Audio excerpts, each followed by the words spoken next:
Hello. I am about to explain to you some Twitter discourse, but I'm not going to be using any screenshots. The user who posted this thread has since deleted it for their physical safety after receiving multiple death threats, and so therefore I am not going to flash their username or anything like that, but I'm going to explain to you the tea of this discourse thread. Basically, it was this queer person speaking on their experience about being a polyamorous person and how even in queer communities, the concept of polyamory is still misunderstood.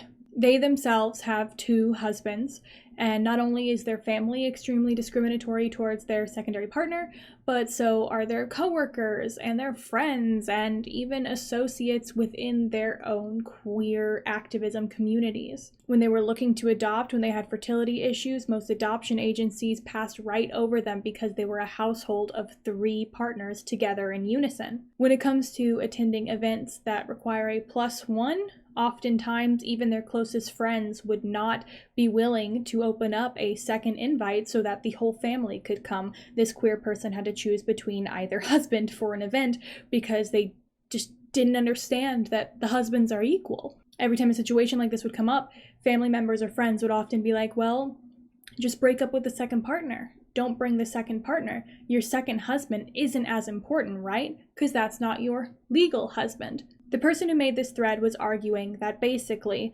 polyamory and different relationship types that are not the traditional monogamy recognized by law are often treated as not equal, even by people who seem to understand that the traditional nuclear family model is not the only one. Even queer people, polyamory is still not seen as understood, valid, etc. It made me do some thinking and realize that, non-traditional family models are only, understood by most people if they still fall under a monogamy standpoint. I am a polyamorous person. I don't really talk about it or consider it a pride thing or anything because for me, that's just the relationship dynamic I choose to have as a consenting adult with other consenting adults. But when I have talked about it, it is often misunderstood or people purposefully misunderstand me, really, especially since I'm actively engaged. According to these people, that because I am engaged and intending to be legally married to someone, I cannot be actually poly, or I'm just looking for an excuse to cheat on a partner. But the reality is, if the option was given, I would legally marry more than one person, but that option is not available in the US. And in most countries, really. And if it is legal, typically it's done in a way that prioritizes a misogynistic viewpoint. It's not necessarily equal marriage for multiple partners, if you catch my drift. The fact that you can only legally marry one person in the US has caused problems for certain polyamorous families. For example, if you do choose to adopt or have a child in any capacity with your partner, one parent happens to pass, God forbid 2 parents of this unit happen to pass, sometimes the 3rd or 4th partner don't have access to custody for this child because it wasn't a legal marriage and they're not legally a part of the family. This can also cause issues when it comes to home ownership, credit scores, tax benefits, anything else that would involve sharing assets with someone who is, legally married to someone else, but they're actively in a relationship with you, you know what I mean? Think about it. Polycule of 3 people. The pair that is legally married happens to horribly pass away. What happens to the house that they're signed on, but this person isn't signed on for? What happens to the life insurance? What happens to any of this? This third partner, who was on equal standing with this couple, but not in a legal recognized sense, gets left in the wind. It is really frustrating that for some reason marriage equality in the US has not reached a non-monogamous standpoint yet, which is shocking to me, actually. In my opinion, relationships are weird. Relationships are really, really, really weird. The depth of human connection, in my opinion, cannot be simplified down into the modern definition of marriage by any capacity. There are people who love each other so deeply who will never get married, and there are people who are married who fucking hate each other's guts. This modern perception of marriage that we have all adopted, especially here in the West, has done us an extreme disservice, and the modern image of marriage has been pushed by colonialism. It's not what a lot of cultures saw as marriage. The modern Christian Judeo view, the Abrahamic view of marriage that we all kind of have adopted in the West is not how a lot of places have seen marriage, especially indigenous communities. The concept of traditional marriage wasn't always there because traditional marriage didn't exist, because traditional marriage was invented really by the Christians. While marriages have existed in multiple cultures across history, for the most part they have been traditionally transactional in nature. The concept of marriage can actually be traced back to Mesopotamia, but it was done more in the sense of gathering wealth, gathering land, and ensuring that a family could have children. Obviously, modern day marriage is not seen as super transactional anymore. This varies culture to culture, but here in the West, here in the US, marriage is no longer seen as a strictly transactional contract. It is seen as an act of love. History has shown that pair bonding amongst humans has been a thing forever. It also isn't as simple as saying that this pair bonding always equaled a monogamous marriage. Marriage as an institution was created with the goal of continuing bloodlines and gaining wealth. It was also created as a way of controlling women and also differentiating the wealthy from the poor and the people with privilege from the people who are being actively oppressed. Most polygamy, as most people in the US would think about it, such as Mormons, for example, it was created with the kind of archaic biblical mentality of having as many children as possible. If you had one wife, and she couldn't give you a son, you take on a second wife who can give you a son, you take on a third wife who can give you a son, and you keep procreating. I don't know if any of you all have heard of the Quiverful movement. Maybe more people have now since that Duggar documentary did come out, but the Quiverful movement is a monogamous version of basically what Mormons do, which is lots of wives, lots of kids, lots of babies. Let's make as many babies as possible. But that's not what all polygamy is. That's not what polyamory is for most people. And it's not also what it's been throughout most parts of history. Think of the free love movement back in the 70s. Think of many, many, many people who have been queer in the past, who have married partners that they do love and care about, but have also experienced consensual queer things outside of their relationships. I think of Marlene Dietrich and her husband all the time. Think of Fleetwood Mac and the lore behind the Rumors album. Think of Alexander the Great, who conquered countries and had sex with as many men as he could manage. That flaming homo. Think of people like Lord Byron, who became basically famous for having multiple lovers and being a sexy, sad emo boy. I want to make a whole video on him eventually because, dear God, he changed the brain chemistry of boy kissers everywhere. Basically the point I'm trying to make, and I might not be making it super well because I'm not a philosopher or an anthropologist. I'm just a little gay person. But love and sex have always been something that human beings have been looking to define.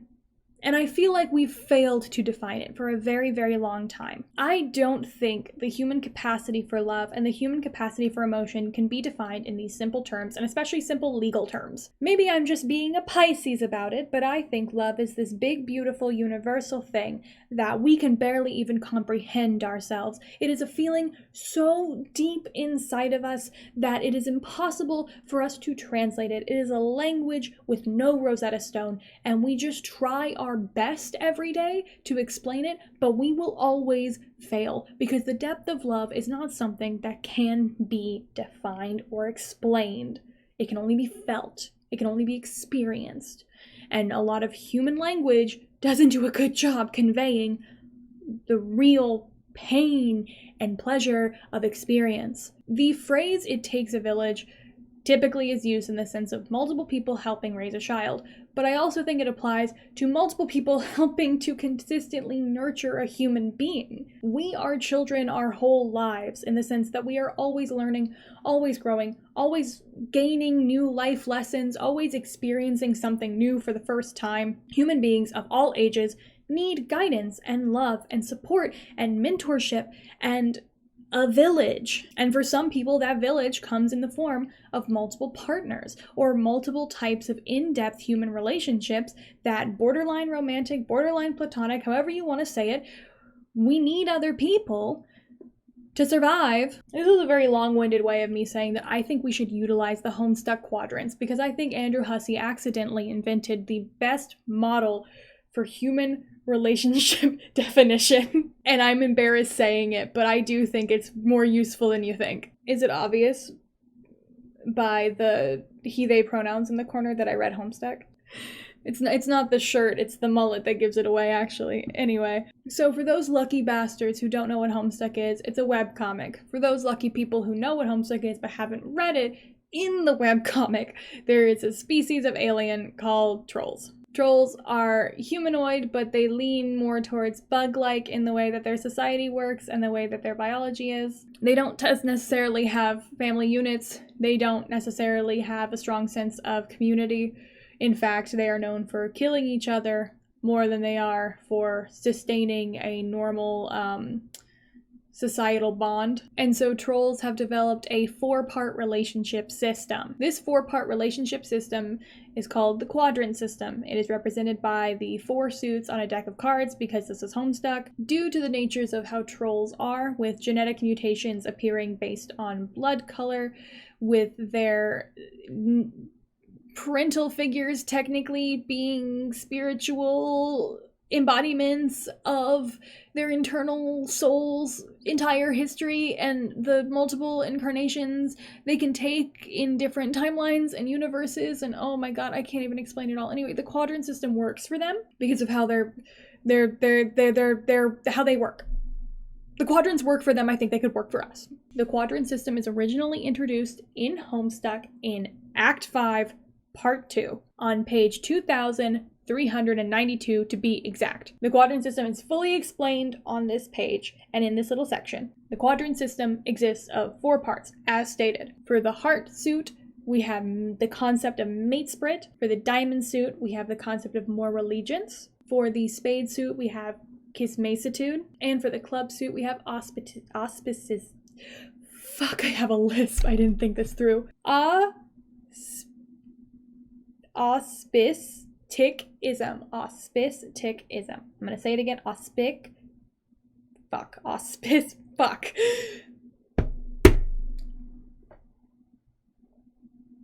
You get the picture. I think this model is extremely useful, and I think more people should use it unironically to describe their relationships with people.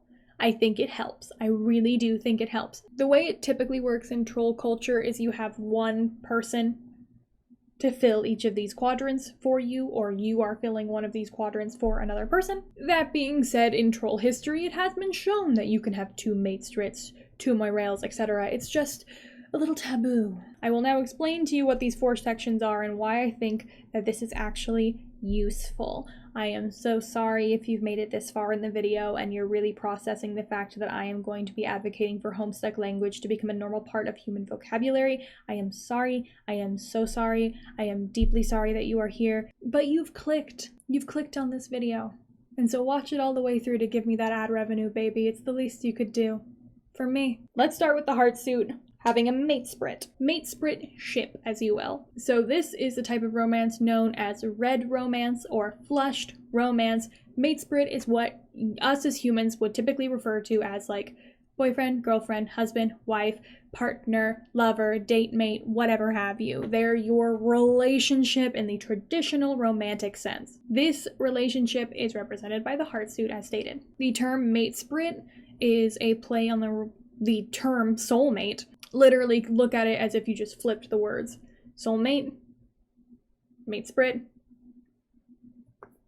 You get it. For trolls specifically, matespritship plays a vital role in the concept of procreation, which if you don't understand how Homestuck trolls do the dirty, I don't want to explain it, but let's just say it's a little messy and it somehow involves buckets, drones, and a little bit of murder sometimes. You know, a casual Saturday night for your regular queer person. In troll society, there are technically only 2 types of emotions you can feel towards someone, hatred or pity. It is a very aggressive society. This counts as a pity type of relationship, but it's not pity how you would think of it.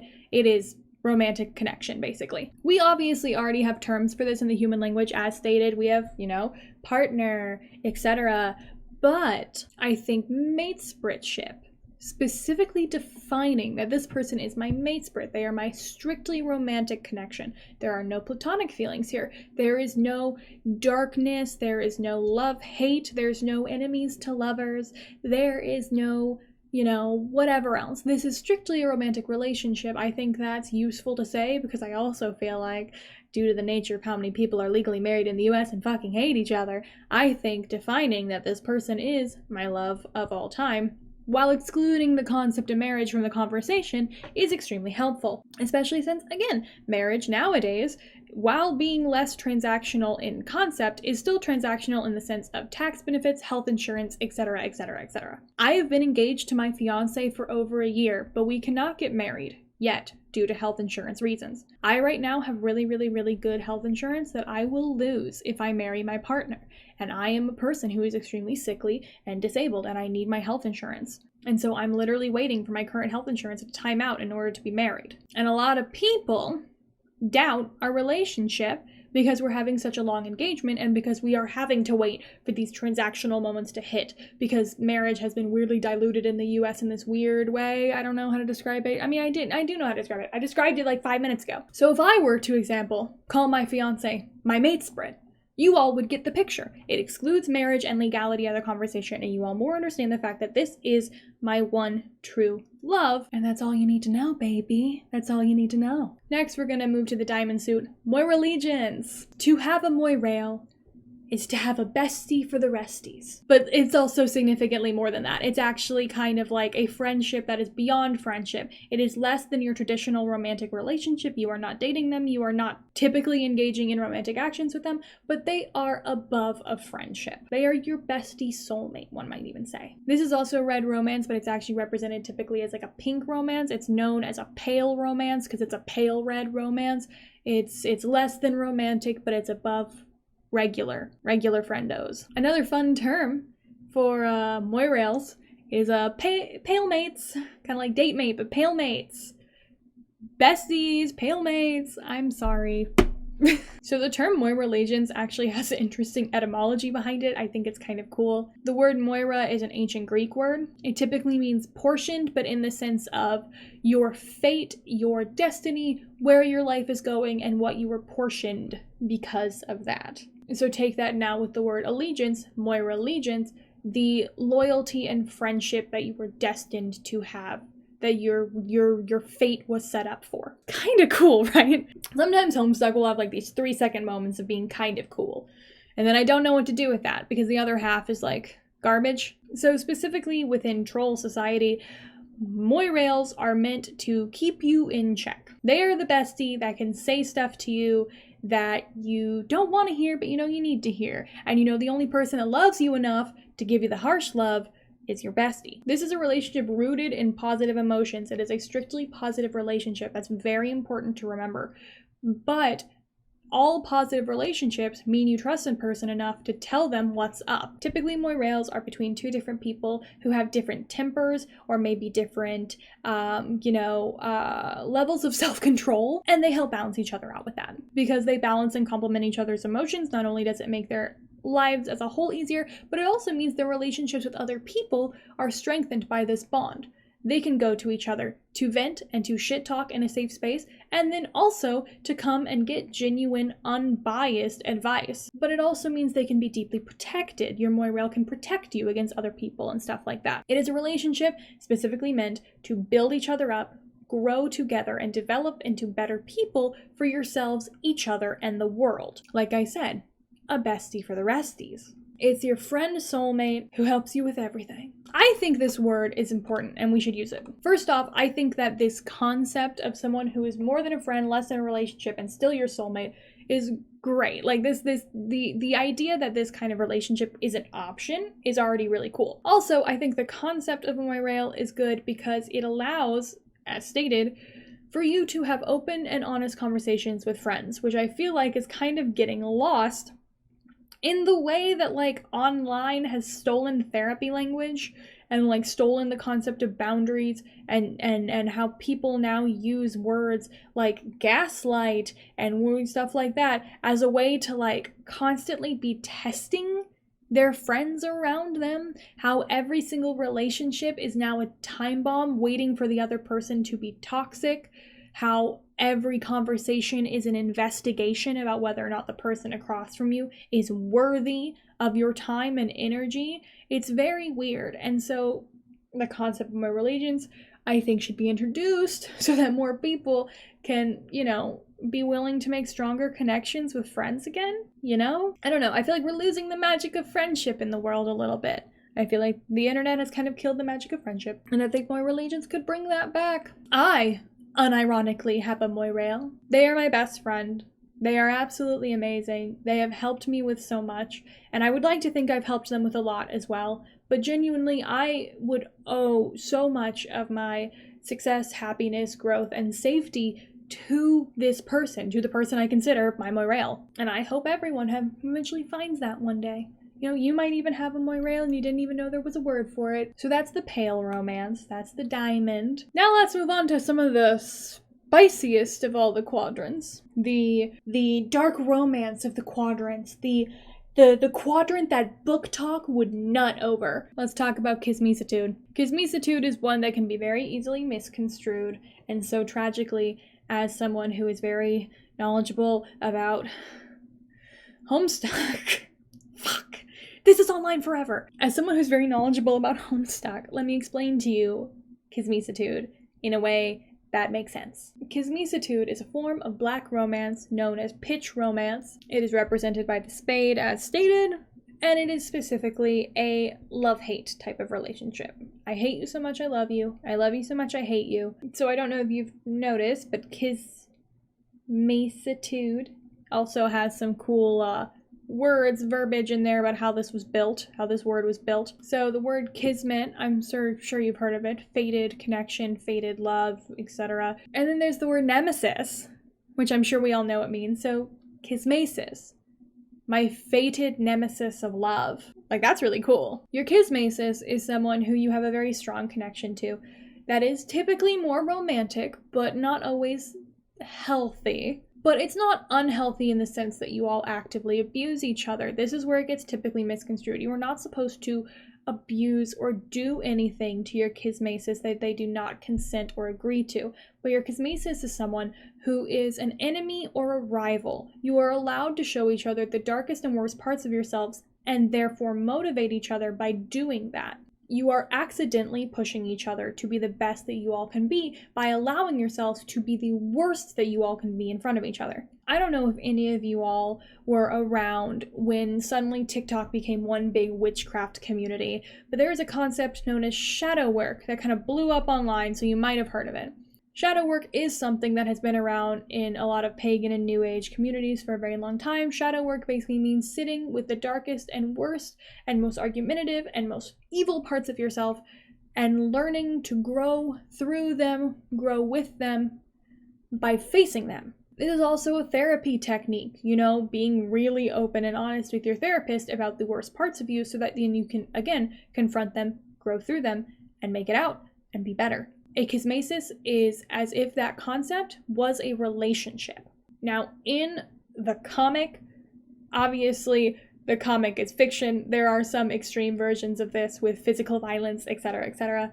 But here in the real world, where I think it could be applied is, again, someone who you are consensually safe with to be the most fucked up version of yourself and then be able to confront that and hear honest opinions about that and work together to become better people by allowing yourselves to be totally open with each other. If anyone watching is a part of any kink communities, this concept might sound a little familiar to you through various forms of sex therapy, etc., etc. This is the concept, like I said, that's most easiest to misconstrue, so I hope I've done my best in explaining to you all how I think it would be applicable to us as human beings in a non-fictional, non-Homestuck context. I think it's useful. I think this concept is useful. I think it would be good. Do I engage in an active kismesis right now? No. No, I don't. I don't feel a need for one. That's the thing. These are all optional, consensual, adult relationship dynamics that you can seek out should you choose to. And I don't choose to seek out this one. But someone might want to, someone might need to, and who am I to judge what two consenting adults do to each other in the world of Homestuck? The last quadrant actually involves 3 people, not just 2. This is the one I struggled to pronounce with my lisp. Everyone point and laugh at the poor boy with the speech impediment. Auspisticism. Fuck me. Can I just say osmosis and will anyone get mad at me?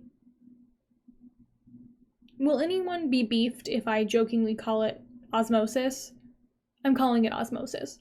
So the osmosis quadrant, also known as the gray quadrant or the ashen quadrant, it is a combination of two different words, auspice as in an omen or a sign, and armistice as in conflict. This is an omen to fix your conflict. This quadrant contains 3 people, because what you'll have is 2 people in a relationship, typically a kismacitude, sometimes other quadrants as well, sometimes mate splits, etc. And then you have this third point to it. Think of the club symbol. You got a third point to it. And this third point acts as your mediator and your peacemaker. In troll society also, you can only have 1 kismesis, 1 mate split, 1 moirail, right? The auspice,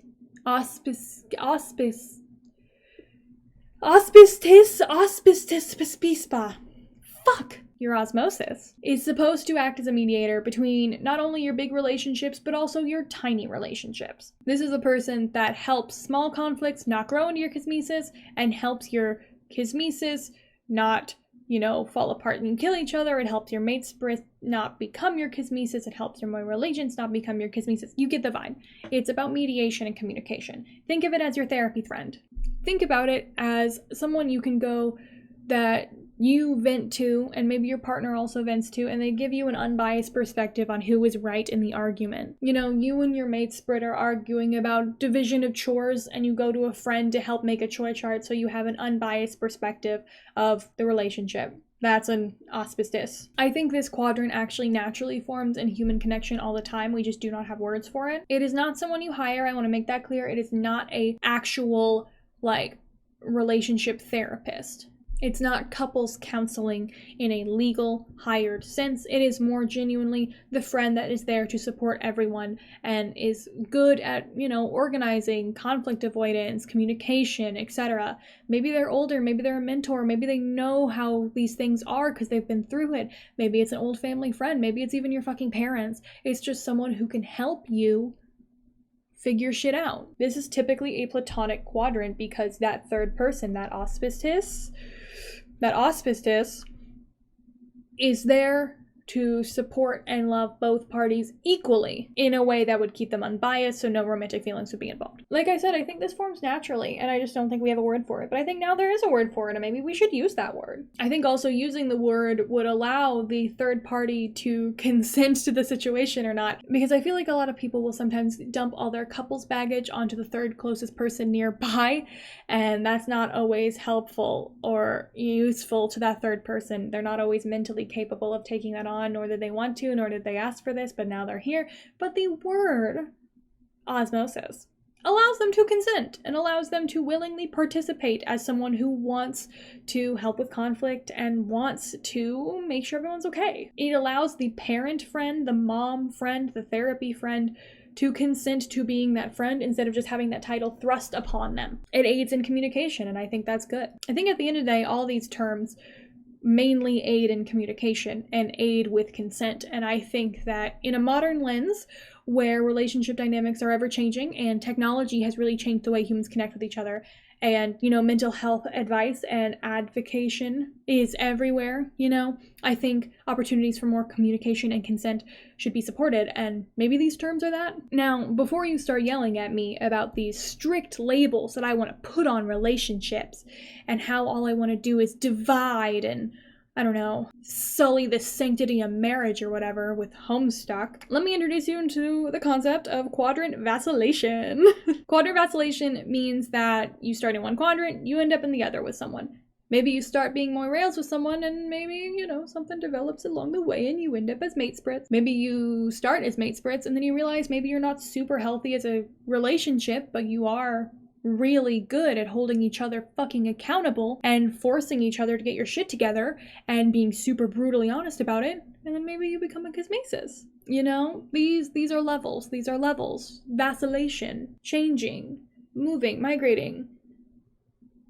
Because all labels are flexible. Once you realize that all labels, whether that be sexuality, whether that be gender, whether that be religion, whether that be, relationship, Homestuck dynamics, all labels exist for the strict sole purpose of describing not dividing. They are to describe experiences and feelings. They are not to tell other people that they do not have these experiences and feelings. When you realize labels are to describe, they become a lot more freeing. I feel like a lot of people, especially straight people, view all forms of labels, relationship labels included, such as polyamory.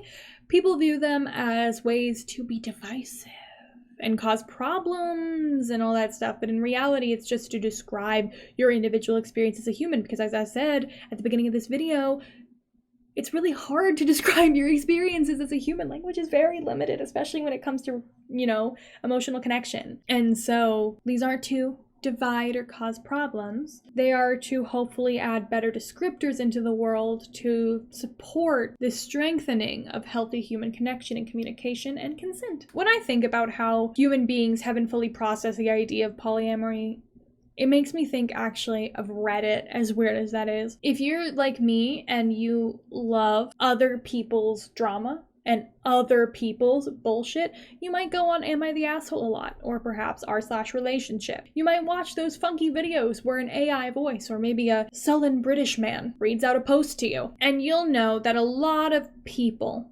don't understand what polyamory actually is. A lot of people think polyamory is consent to cheat. A lot of people think polyamory is a desire to cheat. A lot of monogamous people who don't understand their thoughts, feelings, or are unhappy in their relationships will misuse the word polyamory to do things, awful things, against people's consent. But the root of polyamory and ethical non-monogamy, or whatever clinical thing you want to fucking call it, is the idea of knowing that your love is capable of touching more than one person, that you are a human being full of adoration and individual experience, and you want to share that with multiple people. There's a reason I think we see the numbers of people who identify as polyamorous kind of skyrocketing in younger generations.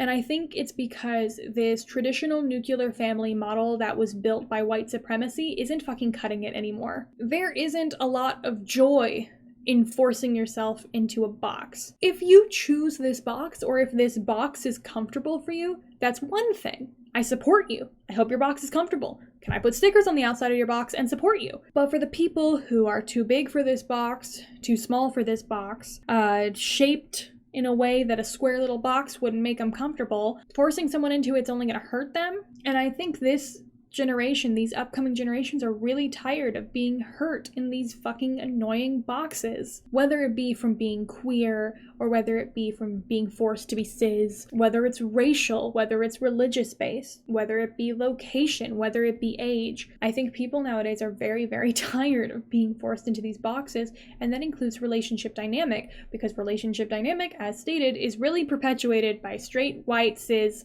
family units and the concept of a straight, white, cis nuclear family. And that's just not fucking cutting it anymore.